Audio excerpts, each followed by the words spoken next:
Not bad, not bad. And before we set up our first Redux Toolkit slice, let's take care of the alert functionality. Since there will be quite a few instances where we'll display some sort of message to a user.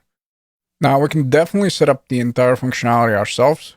So, think setting up the component, then some sort of state variable, and depending on that variable, of course, display it, then maybe pass in some message. In fact, that's what we did in my MERN course. But in this project, I decided to take a different route and implemented the React Toastify package instead. What I like about this package, it's very easy to set up, and the end result is just awesome. And just to showcase that, if you go to complete project and try to submit the form with empty values, you'll see this nice alert message. And essentially, this is what we'll use all throughout our application. Please keep in mind that I purposely try to keep the setup as close to defaults as possible, since the main focus of this project is Redux Toolkit. So if you do need more custom functionality, please utilize their docs, and as always, the link is available in the README. So at the end of the video, I'll navigate there to the docs and I'll showcase a bunch of cool stuff that you can do. For now, let's just install the package, and we're looking for this command here. So let me stop the server, copy and paste. Let's install the package, and then somewhere in the root, so in my case, that is going to be app.js, we want to import toast container from the React Toastify, and we also want to grab the CSS. And in this case, I'll copy and paste just so I don't have some dumb typos. So let's go here with npm start. Again, we're looking for two things: the container. So essentially, that is what controls the toasts, or I'll call them alerts for this project. And also, we want to get the CSS. And then from there, we'll have a logic that invokes the toast. So first, let me take these two lines of code. We want to navigate to app.js, and for some reason I remove them. That's not what I wanted to do. So let me go to app.js, where it is, over here. And then I think I'm going to do that after the pages. Copy and paste. So we have toast container as well as the CSS. Both are very important.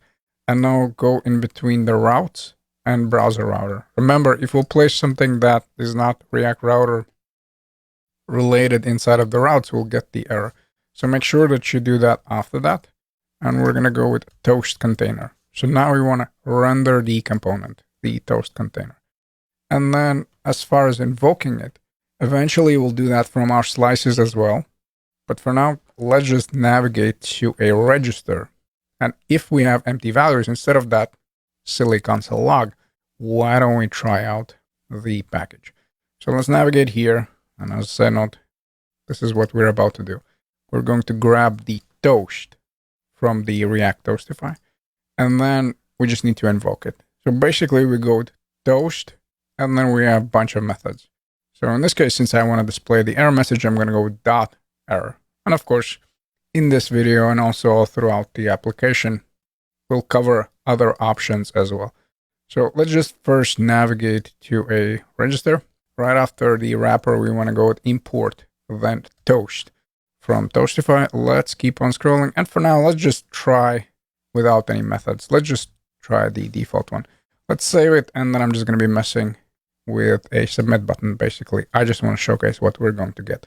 So this is going to be the default one. Now, if we'll have the warning, of course, we can go with dot and then warning. Let's pass it in. Again, let's submit one more time, and now we have this toast available. So you can probably already guess that we have one for success. Let's try one more time. Yep. Now we have please fill out all these fields. And then we have the error one. And that's the one that we'll actually use. So let me go here. Let me press. And now we have this error message. Now, what else I want to mention? Like I said, I kept the setup as close to default as possible, because this is a project where I mostly want to focus on the Redux Toolkit. However, I did add few modifications. One of them is position. So notice by default, all of them are going to be coming from the right hand side, but instead I want to set up position to be top center. Again, if you take a look at the docs, you'll see this option. We can also control how long the alert is displayed and all kinds of things. And also, I wanted my text capitalized.